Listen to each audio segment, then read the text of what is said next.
Hi, my name is Shelley Ware, and I am a licensed marriage and family therapist. And welcome to this free e-course named Staying Safe, Sane, and Sensible in the Face of Uncertainty as well as COVID-19. So I wanted to make this video for anyone who is struggling right now, which I'm sure is pretty much the majority of people out there. But before I get into this free course, I just wanted to introduce myself. Like I said, my name is Shelley, and I am a licensed marriage and family therapist in the state of California. I also offer coaching for step parents as well as date coaching.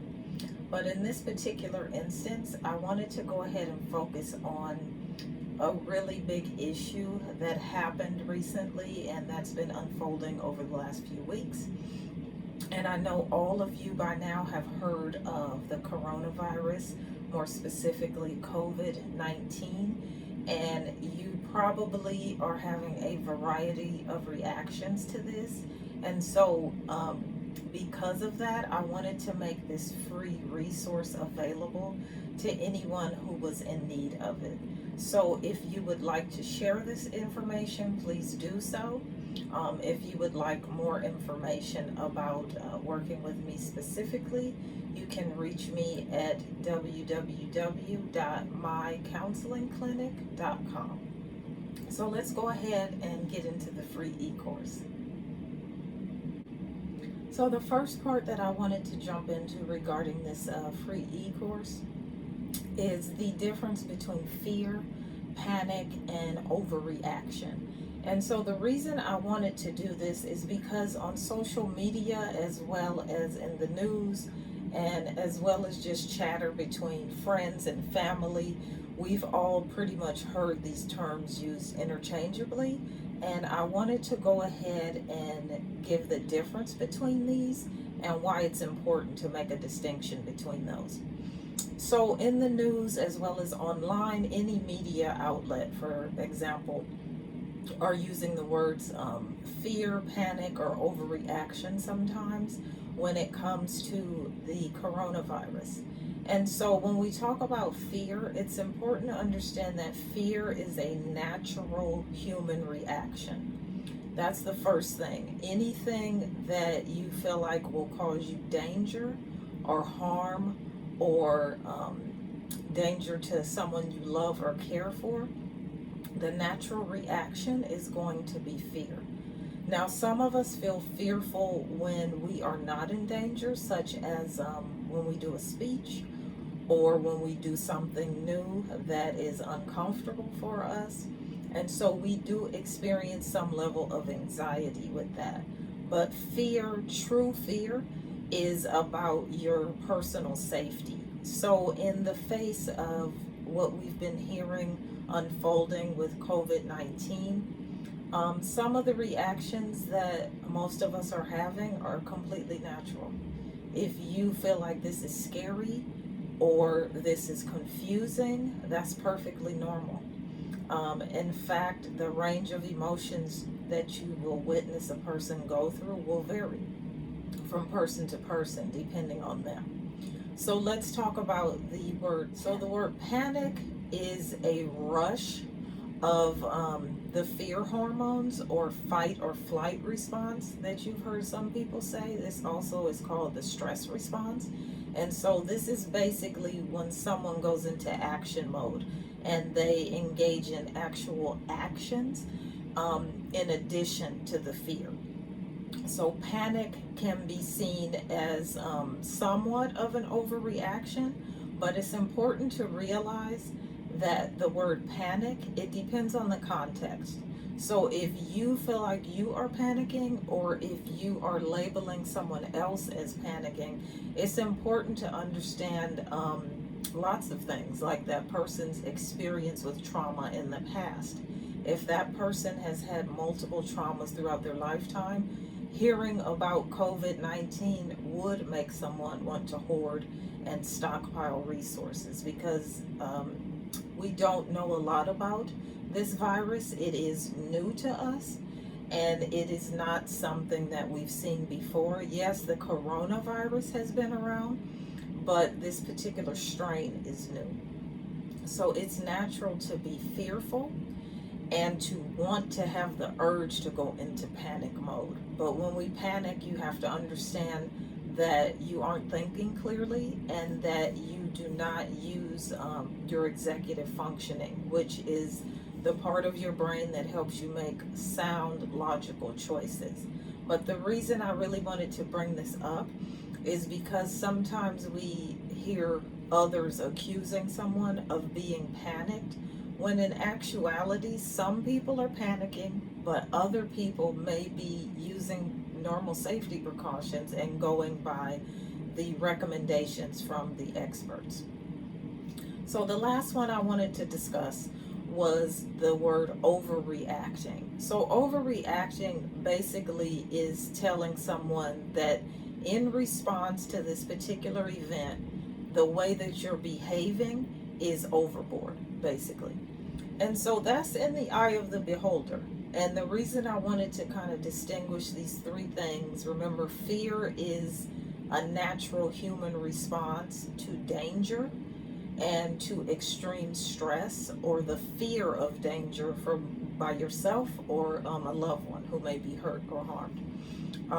Panic is actually going into like a fight or flight mode and actually engaging in actions and behaviors that to an outside observer may seem like you are not thinking clearly. But we don't want to judge people because we don't know their trauma history, and some of those people may just be listening to all the precautions and guidelines. Not everyone who you see is taking the precautions is the exact same as panicking. Also, overreacting, that would assume that if someone is fearful or if they are what others observe to be in panic mode, that this is overkill for that person. And we can't judge that. Overreacting, it depends on what you are experiencing, and all of our experiences are unique and different. So I would say for all of us to come to this with a little more understanding of the experiences that we have in the past and how these impact us in the face of this world health crisis. So the other thing I wanted to talk about is some of the reactions that you may be experiencing, as well as what you may witness others experiencing, either in your circle or in the media. So as far as yourself, you may experience some sadness in the face of this news. And that's because it is sad and it is sometimes scary. And that's another emotion that you might face is feeling scared or feeling confused, like how could this happen, especially if anyone is watching this who is in the United States or Canada or in Europe. There is a view that we have it all together, which we're people too. We're not perfect, but sometimes some people have the perspective that people in Western nations are so-called have it together. And so there may be confusion as to how this happened. And it's important to realize that viruses, infectious disease, as well as disappointment, challenges, and setbacks doesn't have any boundaries. They don't stay within border lines. Every human being will experience setbacks and challenges, as well as fear and things like this. This is basically a worldwide pandemic. And so you may also experience feelings of anger. Like, how could this happen? Why did it get to this level? Wanting to blame someone. And, some people may say that there are certain people to blame. I won't get into that. But that is a feeling that you might experience. The other thing that you might experience is grief. Not necessarily that you have had a loved one or yourself has been diagnosed with COVID-19, because it's important to realize that anyone who is diagnosed, that does not automatically mean they will be hospitalized or that they will pass on. But I mean grief in the sense of life as it was pre-COVID-19. Because in the face of COVID-19, we've all had to adjust and make concessions for the greater good. And so, because of that, we're all practicing something called social distancing so that we can stop the spread of this virus. And through that, you may experience some isolation and some grief around missing your family or your friends or any other loved ones. So, to go ahead and carry through with the next portion, is I wanted to talk about the impact that this may be having on your social life and on the goals that you had in mind. And so I did speak a little bit about grief. And so in grief, it's not always the loss of a person or a death, but it can mean a symbolic loss. The loss of the life you had before, the loss of plans that you may have had. Maybe you were single and you were really excited about getting back out there and dating. Maybe you want to be in a relationship and you're ready for that next step, but because of social distancing and people limiting their physical face-to-face contact, that's on hold right now. And so that may make you feel like you're missing out or like you may never get back to life as usual.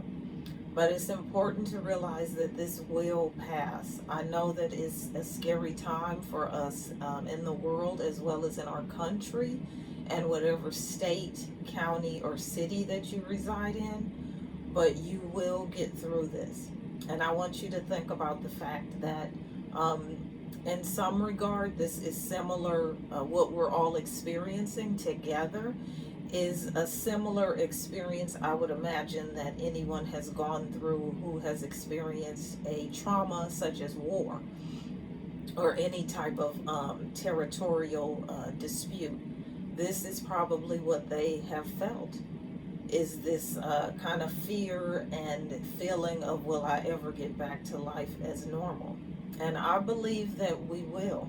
And when we think about World War One as well as World War Two, they didn't have access to the technology that we have. We may be separated right now, but we are still able to be together and to connect with one another through social media, through Zoom, through Skype, phone calls, and all types of things like that. So that's what I encourage you all to do, is to really be encouraged that this time will pass and that you will come out on the other side. What you could do in the face of this social distancing and some of the solitude that you may experience is to work on yourself as well as any other projects that you could do on your own.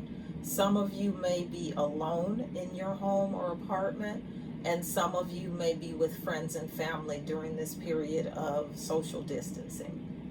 So the number one thing is to stay connected.